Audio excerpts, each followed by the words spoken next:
दंसन वय सामाय पोसः परिमाय बंभ चित्ते आरंभ पेश उद्दिठ वज्जये समण भूय।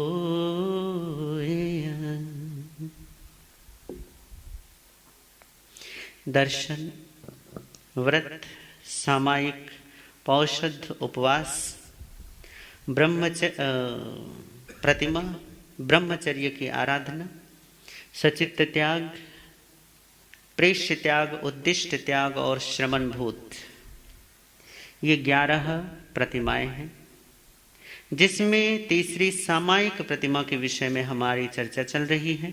उसी को हम थोड़ा आगे बढ़ाते हैं।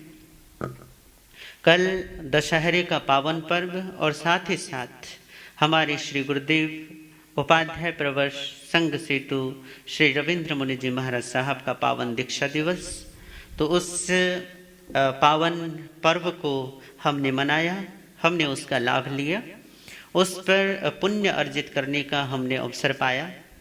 अब आज निर्विघ्न अविराम हम सामायिक को समझने की कोशिश करते हैं। परसों हमने करीमी भंती का पाठ आरंभ किया था और पचक खामी तक हमने उसे समझा था, उसे समझने की कोशिश की थी। सावज्य जोगम तक हमने उसे समझने की कोशिश की थी। अब जो है सावज्य जोगम से आगे के जो पाठ हैं उन्हें समझने की कोशिश करते हैं। सावज्य जोगम पचक खामी, सावध्य योग का उस दिन हमने, यदि आपको ध्यान हो तो सावध्य योग का अर्थ किया था मन, वचन और काया, ये योग होते हैं। मन का सावध्य योग कहलाता है संकल्प और विकल्प, मैं और मेरा। इसी की वजह से राग द्वेष पैदा होता है। मूल राग और द्वेष मैं और मेरे से पैदा होते हैं। ऐसे ऐसा समझ सकते हो कि मैं पिता है, मेरा माँ है। इन दोनों का जब संयोग होता है तब इनकी 2 संतानें और होती हैं, जिनको क्या कहते हैं? राग और द्वेष। ये राग और द्वेष केवल मानसिक संकल्पों और विकल्पों में नहीं रहते, केवल मैं और मेरे में नहीं रहते, ये वचन के साथ भी जुड़ जाते हैं। इसलिए भगवान ने कहा कि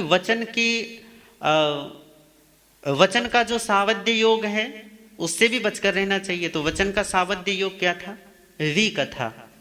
विकथा का मतलब है विकृत कर देने वाली कथा, जो हमारे मन को, हमारे विचारों को, हमारे चित्त को जो विकारग्रस्त कर दे, वो विकथा है। और इस तरीके से स्त्री, भक्त अर्थात भोजन, देश अर्थात जगह स्थान वगैरह, और राज अर्थात राजनीति, ये जो कथाएं हैं ये विकृत और विकार पैदा करने वाली कथाएं हैं। विकृति पैदा होती हैं, इनसे मैल बढ़ता है, इसलिए इन्हें विकथा कहते हैं। और ये वचन का सावध्य योग है। और शरीर का सावध्य योग बहुत प्रकार का है, परंतु मूलतः अविवेक, अयतना, अस्थिरता, अत्यधिक चंचलता, ये शरीर का सावध्य योग है। इसी सावध्य योग का सामायिक में निरोध किया जाता है, इसको रोका जाता है। इसी सावध्य योग से बचने का पुरुषार्थ और प्रयास किया जाता है। मन के संक्लेश परिणामों से बचना, वचन में विकथा से बचना, जिसमें निंदा, पर परिवाद, अभ्याख्यान आदि अनेक प्रकार से हम अपने इस वचन संपदा का अपमान करते हैं, अपनी ही जुबान का तिरस्कार करते हैं, तो उससे बचना, यही है सामायिक। उसके बाद शरीर की चंचलता को वश में करना, अधिष्ठान बनाकर संकल्प के साथ अधिकतम से अधिक समय तक अपने शरीर को टिकाए रखना, एक आसन में बनाए रखना। और जब शरीर से कोई कार्य करो, कहीं चलो फिरो, कोई काम करो, तो तब विवेक रखना, यतना का भाव रखना। यतना चलते फिरते, उठते बैठते, सोते जागते, इसमें है यतना। और जब बैठे हो तब हो स्थिरता, चंचलता का त्याग। अब ये जो इसका जब प्रत्याख्यान हो, इसका हम क्या करते हैं, सबसे पहले इसका हम प्रत्याख्यान करते हैं।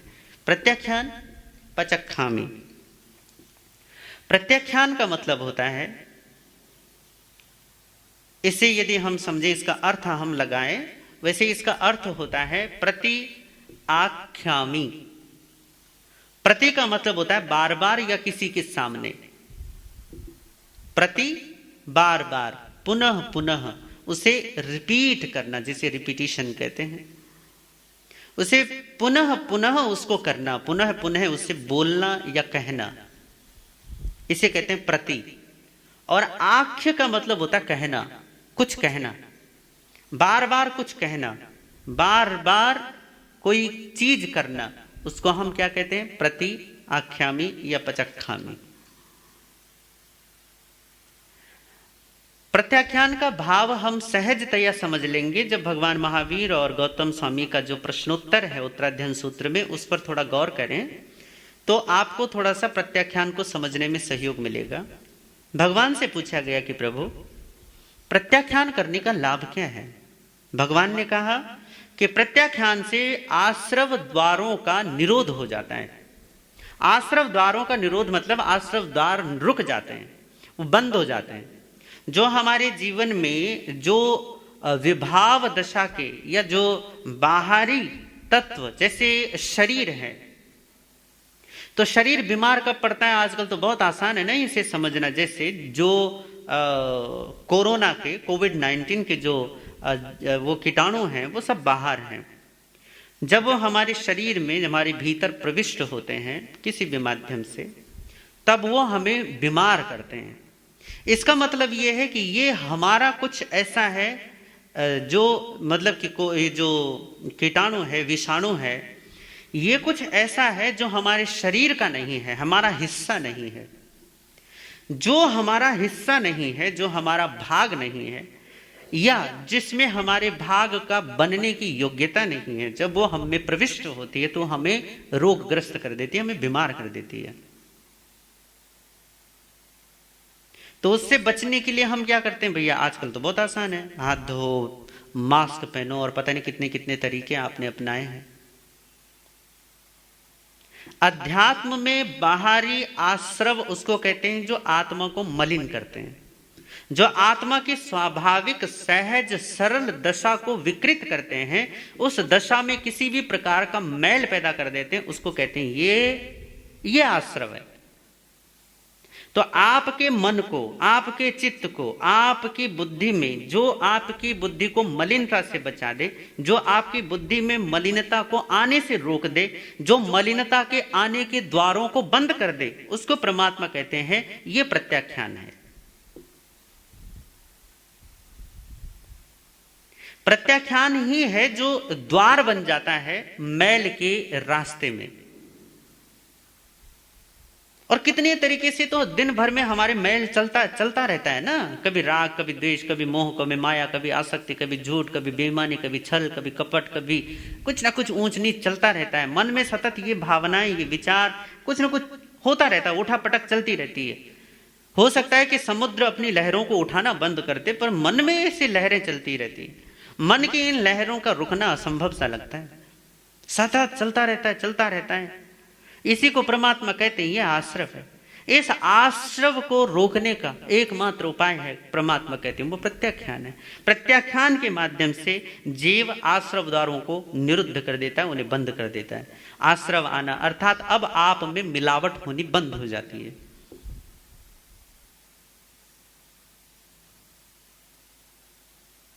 और मिलावट चाहे कितनी भी अच्छी क्यों ना हो, बुरी ही होती है। जे दूध बेचने वाले लोग होते हैं ना, ये दूध में पानी मिला देते हैं खूब सारा, तो आप उसे अच्छा नहीं मानते, जबकि दोनों ही चीजें एक जैसी तो हैं। पानी में क्या नुकसान है बताओ? पानी भी तो पीते ही है ना, पानी भी तो हमारे लिए लाभदायक है और दूध भी लाभदायक है। दो लाभदायक चीजें यदि किसी ने मिला दी आपस में, तो आप क्यों चूं चूं करते हो कि भैया आज दूध में आपने पानी मिला दिया? तो अच्छी बात नहीं है ना। पता चल जाए कि ये दूध वाला जिससे हम दूध लेते हैं वो पानी मिलाता है, तो क्या कहोगे? ये तो बेईमान आदमी निकला, दूध में पानी मिलाता है। पानी में क्या नुकसान है बताओ? पर आपको पता है कि दूध और पानी है ना, चाहे दोनों ही लाभदायक हैं, आप पानी भी पीते हो दूध भी पीते हो, पर इसका मतलब ये थोड़ी ना कि दूध में तुम पानी मिला दोगे। दूध और पानी चाहे दोनों लाभदायक हो, परंतु दोनों को आप मिलाते नहीं, और यदि कोई मिलाता है तो उसे आप अच्छा नहीं समझते। इसी तरीके से आत्मा की अपनी सहज स्वाभाविक दशा में चाहे तुम किसी भी प्रकार की मिलावट करो जिसे तुम अच्छा समझते हो, अच्छा भी यदि है तो भी वो आत्मा के लिए मिलावट ही है, स्वभाव के लिए मिलावट ही है। पर जब तक ऐसी स्थिति ना आ जाए तब तक अशुभ के आश्रव के द्वारों को तो बंद कर ही देना चाहिए। जिन पापों से, जिन अशांति के कारणों से, जिन मन में उत्पन्न होने वाले मैल के कारणों से आप बच सकते हैं, अपने आप को बचा सकते हैं, उन कारणों से बचकर रहना चाहिए, बचा कर रहना चाहिए। और उनसे बचने का सबसे अच्छा तरीका है प्रत्याख्यान। अब आप समझ गए कि प्रत्याख्यान क्या है। प्रत्याख्यान है आश्रव द्वारों का, आश्रव के आने के मार्गों को रोक देने का नाम। क्या हमने इन चीजों को क्या कर दिया, रोक दिया। अब ये हमारे जीवन में स्थान नहीं रखेंगे, हमारी तरफ नहीं आएंगे। बस आपने अपने आप को सुरक्षित कर लिया है। इसे सुरक्षित करने का नाम, इस सुरक्षा का नाम है प्रत्याख्यान। इस प्रत्याख्यान को, इसे आप सलाह के रूप में भी देख सकते हैं कि बार बार पुनः पुनः अपने आप को याद दिलाना, पुनः पुनः अपने आप को सचेत करना, पुनः पुनः अपने आप को स्मरण दिलाना, पुनः पुनः अपने आप को याद दिलाना कि तुम क्या हो, तुम कौन हो, तुम क्या कर रहे हो।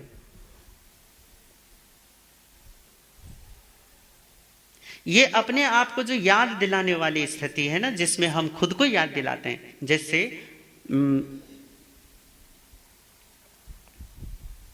10वें कालिक और उत्तराध्ययन में राजुल और रथनेमी का वर्णन आता है, थोड़ा सा आता है।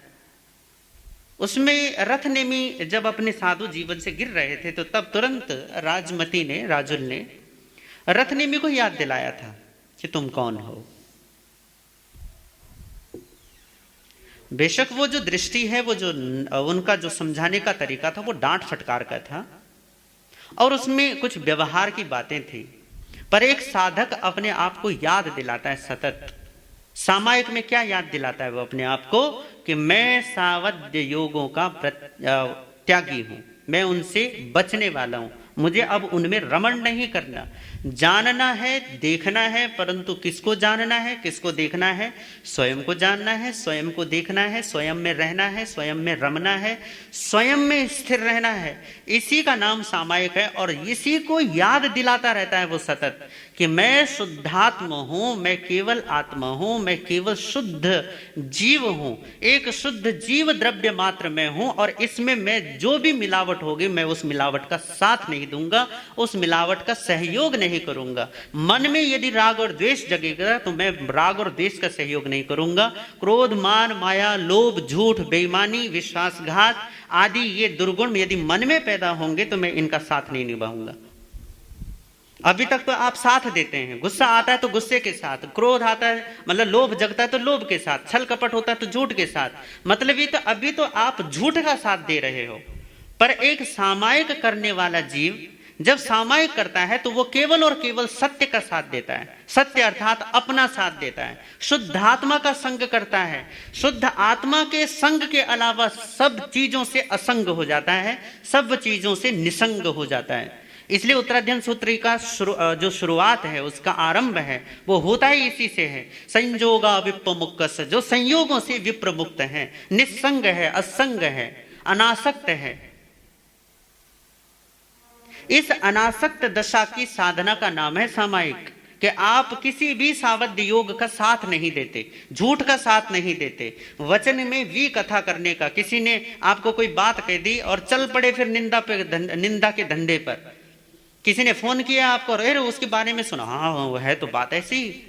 आपको लगता है कि आप बड़ी सच्ची बात कर रहे हो, जबकि ये बिल्कुल ही टुच्ची बात है, सच्ची बात नहीं है। टुच्ची का मतलब बिल्कुल ही गिरी हुई बात है कि कहीं और किसी की बात को आप मिलकर आपस में, चाहे वो किसी भी तरीके से कह रहे हो, पर आप उसको क्या कर रहे हो, उसको चबा रहे हो, उसके बारे में बात कर रहे हो। आपको बात करनी है तो उससे जाकर बात करो ना जिसकी बात है। किसी तीसरे की बात आप किसी तीसरे से, दूसरे से करते हो और आप इसे बड़े मजे से करते हो, बड़े मजे ले लेकर करते हो।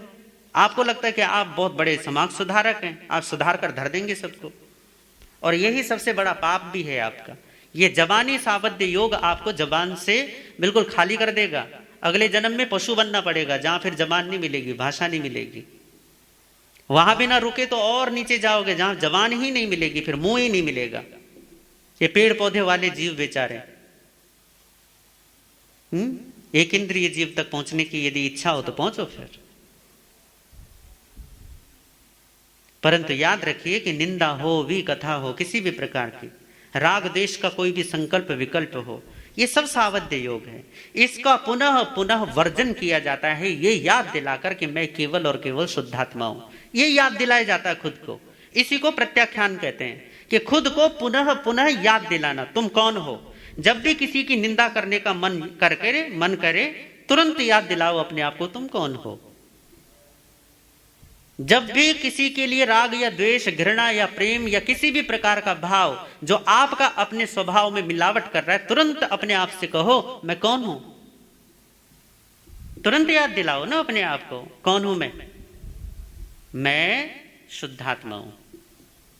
इतना भाव आप अपने आप को याद दिलाते रहें, ये पुनः पुनः अपने आप को स्मृति दिलाते रहें। इस स्मृति का धागा ना छोड़ें। जब आप इसका धागा नहीं छोड़ते तब बोला जाता है ये प्रत्याख्यान हुआ। 48 मिनट के लिए तो याद रखते हो ना कि हाँ, क्योंकि मुंह पर पट्टी बंधी हुई है, या किसी मंदिर में बैठे हुए हो, या अपना वो पता नहीं क्या मंदिर मार्गी करते रहते ना, वो मुंह पट्टी को ऊपर नीचे दाएं बाएं, फिर सामने लग रहेंगे स्थापनाचार्य, ये सब चलते रहता है। ये सब दिखावा चलता रहता है कि मुंह पर पट्टी बंध गई तो हो गई सामायिक हमारी। थोड़ी देर के लिए तो खुद को याद दिला देते हो कि हम सामायिक में, परंतु मुंह पट्टी उतरते ही सामायिक भी उतर जाती है। स्वामी रामकृष्ण परमहंस से एक बार एक आदमी कहने लगा कि स्वामी जी आशीर्वाद दीजिए। करे किस बात की? करे तीर्थ यात्रा करने जा रहा हूं। करे तीर्थ यात्रा करने? करे कहां जा रहे हो? करे 2-3 जगह जाऊंगा, हरिद्वार जाऊंगा, फिर संगम प्रयागराज इलाहाबाद जाऊंगा, अब तो प्रयागराज हो गया दोबारा, कि प्रयागराज जाऊंगा, और 1-2 तीर्थ और जाऊंगा। करे वहां जाकर क्या करोगे? करे गंगा स्नान करूंगा।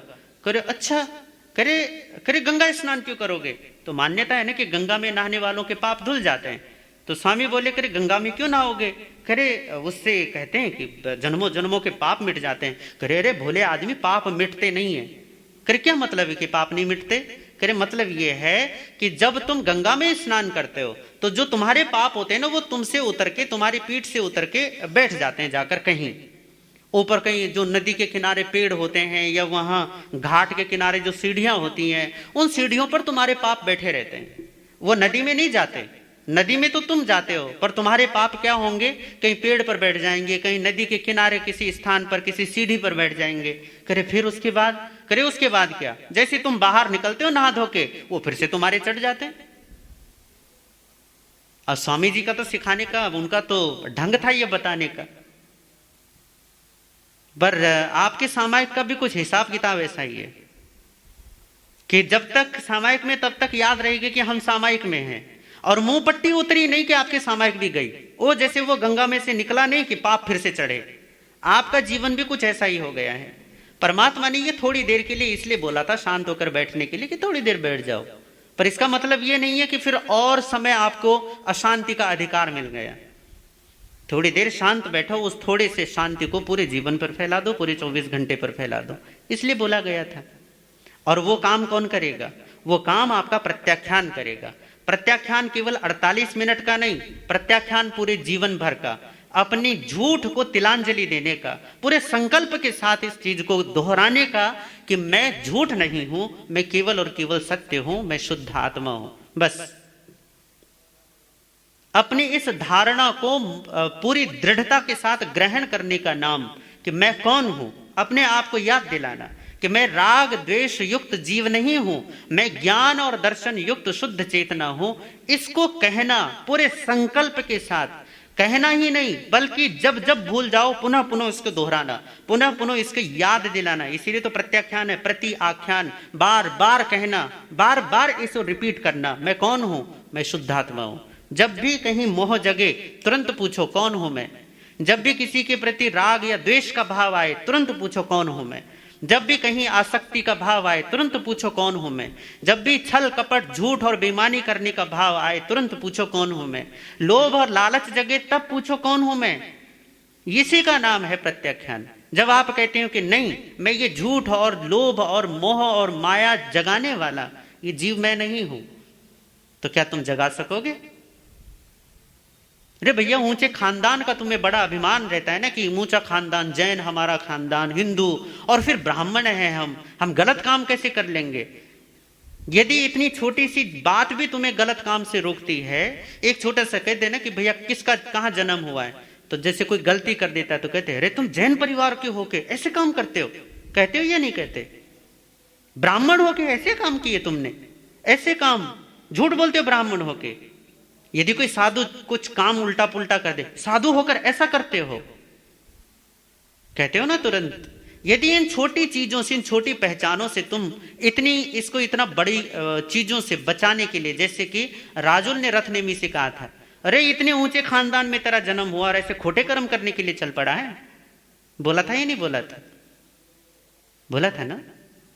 राजीमती ने यही तो बोला था कि अंधक वृष्णि का वंशज है तू, उनका पुत्र है, उनकी संतान है, और उनकी संतान होकर ऐसे काम, ऐसा दुराचार भाव तेरे मन में कैसे पैदा हो गया?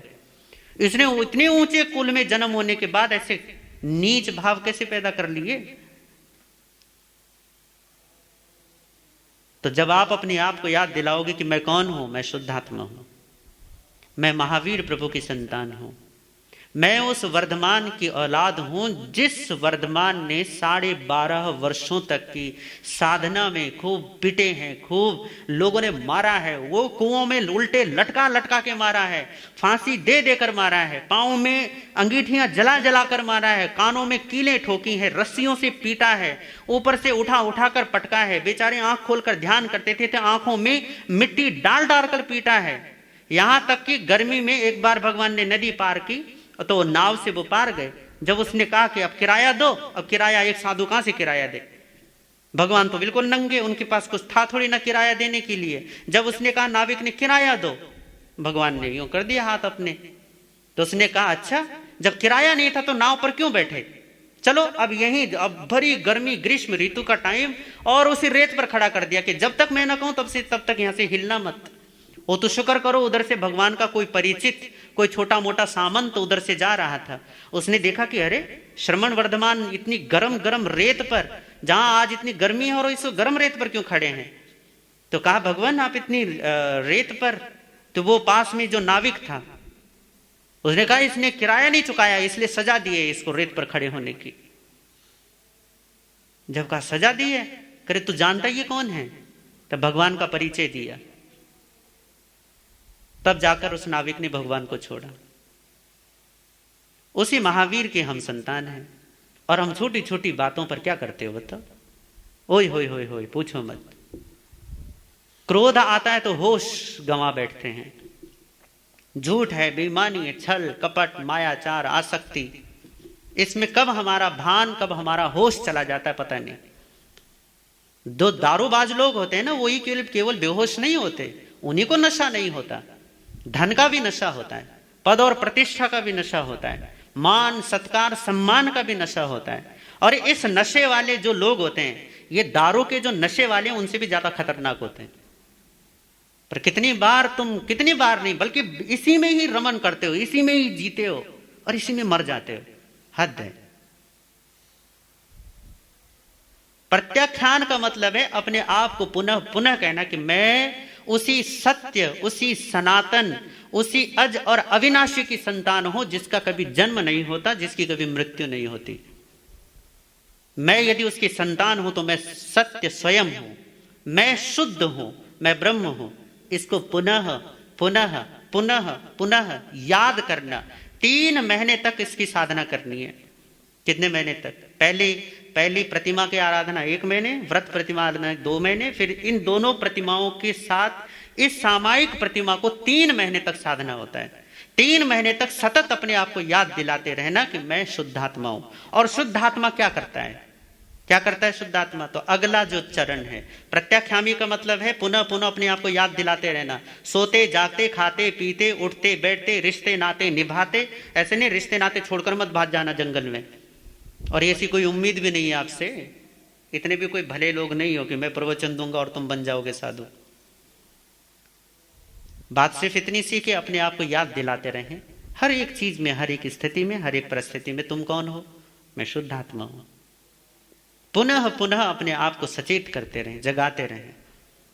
और शुद्धात्मा पे ऐसा काम करता है, सावध्य योग का काम करता है? करे नहीं करता। राग द्वेष जगाता है? नहीं जगाता। निंदा कर सकता है किसी की? नहीं कर सकता। विकथा कर सकता है? फालतू की बातें बना सकता है?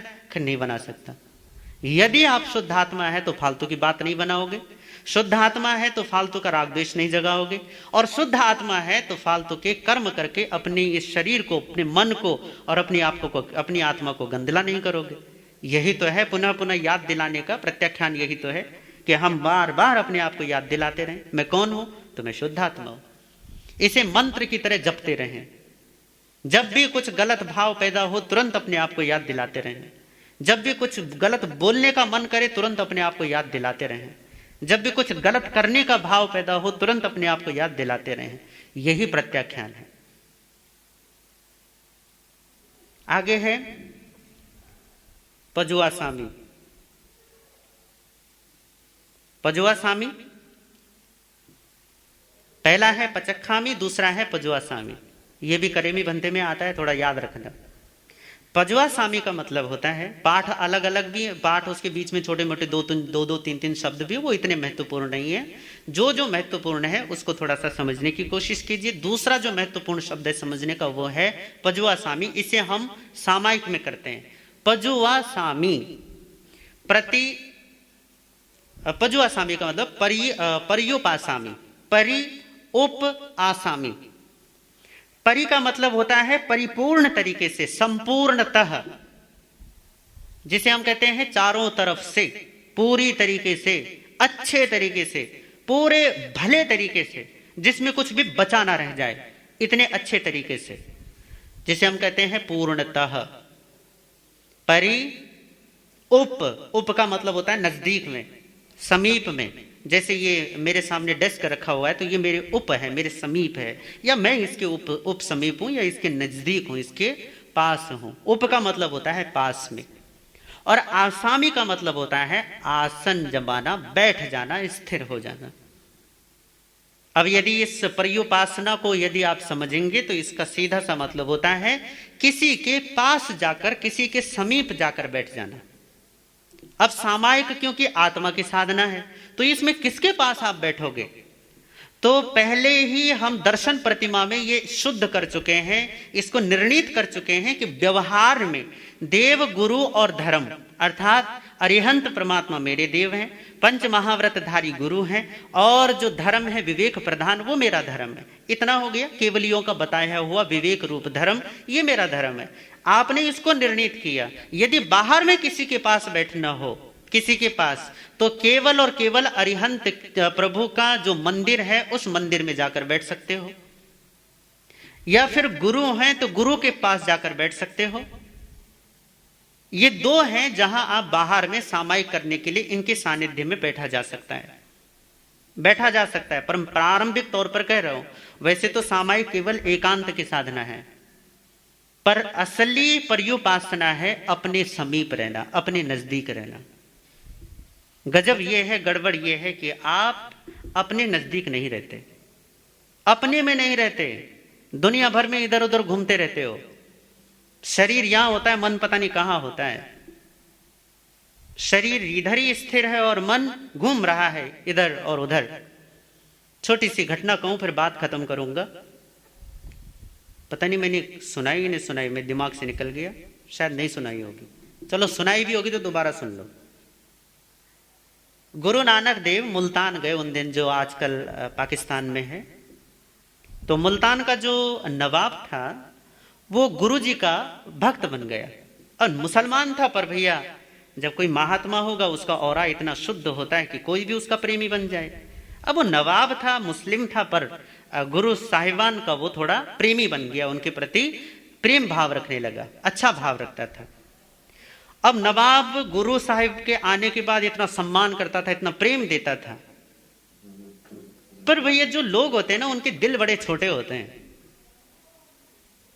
हमारा राजा, हमारा नवाब मुसलमान होकर और एक फकीर का सम्मान करे, हिंदू साधु का सम्मान करे, ये बात उनको नहीं जची।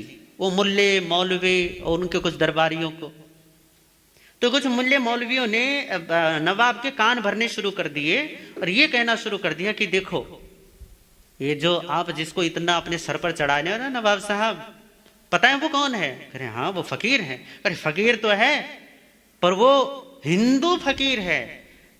उसमें नास्तिक को क्या बोलते हैं, जो भी बोलते हैं, काफिर। मुझे याद नहीं, देखो बाबा जी को याद है, काफिर, कि वो तो काफिर है। और आप काफिर के साथ आपका उठना बैठना, वो आता है तो आप अपना सिंहासन उठ जाते हो, खड़े हो जाते हो, फिर क्या कहते हो कि जब वो बैठता है तब आप बैठते हो, उसको कई बार लेने के लिए आप दरवाजे तक जाते हो। खरे ये अच्छी बात नहीं है, कुरान तो इसकी इजाजत नहीं देता कि किसी काफिर को इतना आप सम्मान, इतना प्रेम दो। तो क्या करे, नहीं वो काफिर नहीं, वो सच्चे मायनों में वो सच्चे फकीर हैं, और फकीरों का सम्मान करना तो हमारा धर्म है, हमारा ईमान है। क्या करे, नहीं, अगर ऐसी बात है तो उससे पूछो, वो सचमुच में ये फकीर है तो उससे पूछो कि क्या वो हमारे साथ नमाज पढ़ सकेगा। और जब मौलवियों ने कहा कि हम नमाज पढ़ने के लिए बोलो नानक को कि वो हमारे साथ नमाज पढ़े, तो नवाब के भी मन में थोड़ा विचार आया कि हाँ एक बार पूछकर देखना तो चाहिए। तो नवाब ने जैसे गुरु साहिबान से वो मिला तो गुरु से बोले, करे गुरु जी, फकीर साहब, करे हाँ बोलो नवाब जी। करे बात ये है कि हम ना अभी जुम्मे की नमाज पढ़ने के लिए जाएंगे, मेरी इच्छा है कि आप भी हमारे साथ नमाज पढ़ने के लिए चलो। तो गुरु जी बोले, करे बिल्कुल। जो मौलवी देख रहे थे कि अब फंसा यह आदमी, ये तो कहेगा ना, अब जैन मुनि से कोई कह दे चलो नमाज पढ़ने के लिए, तो जैन मुनि को तो जैसे बिच्छू काटे, वो क्यों नमाज पढ़े। पर गुरु जी ने तो बिल्कुल हाँ वर्दी करे, हाँ चलो नमाज पढ़ने के लिए चलेंगे। जिन मौलवियों ने ये सोचा था कि भैया नानक क्या बोलेगा, ना बोलेगा, परंतु गुरु ने तो हाँ बोल दी। अब गुरु जी ने हाँ बोली तो मौलवियों ने सोचा चलो देखेंगे। पहुंच गए भैया मस्जिद में, नमाज शुरू भी हो गई, सब नमाज पढ़ रहे हैं, पूरी मस्जिद में सब नमाज पढ़ रहे हैं। और नवाब भी नमाज में व्यस्त हो गया। मौलवी बार बार देखता है, मौलवी ने ऐसी जगह चुनी जहां से वो नजर रख सके कि ये नानक नमाज पढ़ता है या नहीं पढ़ता। तो मौलवी वो बैठ गया और देख रहा है कि नानक पढ़ता नहीं पढ़ता। अब नानक जी बस खड़े हैं, आए खड़े हो गए। अब वो नमाज की अपनी विधि होती है ना, खड़े होना, फिर यूं यूं और फिर यूं गर्दन झुकाना, घुटने के बल बैठना, फिर मस्तक टेकना, उसमें होता है कुछ। और सब कर रहे हैं ऐसे, सब पढ़ रहे हैं, पर नानक जी बिल्कुल खड़े हैं, बस देख रहे हैं इधर उधर। नमाज खत्म हो गई। नमाज खत्म होते ही तुरंत वो मौलवियों ने नवाब जी से कह दिया, नवाब ने भी देखा कि सबने नमाज पढ़ी पर नानक ने नमाज नहीं पढ़ी। अब वो नानक जी से पूछते कि आपने ये नमाज क्यों नहीं पढ़ी। तो नानक गुरु जी बोले, खरे मैं आपका वादा क्या था वो याद दिला दूं आपको। करे हमारा वादा, आपने कहा था कि मैं नमाज पढ़ूंगा तुम्हारे साथ। करे हाँ बिल्कुल, मैंने कहा था कि मैं नमाज पढ़ूंगा, मैंने कहा था कि मैं नमाज पढ़ूंगा, पर आपने ये कहा था कि आप हमारे साथ नमाज पढ़ना। तो मैंने कहा था हाँ तुम्हारे साथ नमाज पढ़ूंगा। तो क्या करे आपने पढ़ा क्यों नहीं। करे तुमने नमाज कहां पढ़ी। करे अभी तो हमने नमाज पढ़ी। करे नहीं तुमने नमाज नहीं पढ़ी। तो उन्होंने कहा कि नवाब साहब झूठ मत बोलो, आपने कहा था हमारे साथ नमाज पढ़ना, आप नमाज पढ़ते तो मैं नमाज पढ़ता, पर आपने नमाज ही नहीं पढ़ी। आप तो काबुल से नया व्यापारी घोड़े लेकर आया हुआ, उन घोड़ों का ख्याल था कि नमाज खत्म होती मैं घोड़े खरीदने जाऊंगा। करे आप तो घोड़ा खरीदने में लगे पड़े थे। और बात है मौलवी साहब की। मौलवी साहब अभी जब हम आ रहे थे तो दुकान खोलते हुए इन्होंने देख ली, जूतों की दुकान खुल रही थी। वहां पर इन्होंने बहुत बड़ी पगहनियां देखी और सोच रहे थे मन में कि जाते ही बस मैं तो पगह ही खरीदनी है, मुझे क्या करनी है, अपने जूते खरीदने हैं। तो ये जूते खरीद रहे थे, आप घोड़े खरीद रहे थे, नमाज कहां पढ़ रहे थे। और आप नमाज नहीं पढ़ रहे थे, इसलिए मैंने भी नमाज नहीं पढ़ी। दोनों ने इस बात को स्वीकार किया कि हाँ बेशक शरीर हमारा यहां था, जबान से हम वो कुछ जो भी बोलते हैं नमाज में वो बोल रहे थे, पर मन हमारा, मौलवी कहता है कि मैं जूते खरीद रहा था और वो नवाब कहता है कि हाँ मैं घोड़े की तैयारी कर रहा था, घोड़े खरीदने की। सामायिक में पजुआ सामी का मतलब होता है कि अपने मन को इधर उधर नहीं जाने देना, जहां हो वहां रहो, यहां रहना, जहां बैठे हैं वहीं तक अपने मन को अपने समीप रखना, अपने पास रखना, इसी को पर्युपासना कहते हैं। तो अपने मन को अपने पास रखिए, अपने समीप रखिए, अपने से दूर मत जाने दीजिए।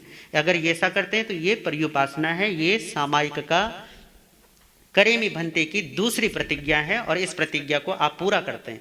पर सामायिक में तो आप बैठे हो पर मन यदि भाग रहा है इधर उधर यहाँ वहां, तो निश्चित तौर पर आपकी प्रतिज्ञा को भंग का दोष लगता है, टूटने का दोष लगता है। तो सामायिक में ये दूसरी प्रतिज्ञा पूरी करें। यदि दूसरी बात पूरी होती है तो निश्चित तौर पर सामायिक भली बनती है, सुंदर बनती है, अच्छी बनती है। यदि ऐसा होता है तो निश्चित तौर पर जीवन दिव्य और भव्य बनता है। अभी भी सामायिक के कुछ अगले चरण और हैं, उनको पुनः पुनः समझेंगे इन्हीं भावनाओं के साथ। ओम शांति।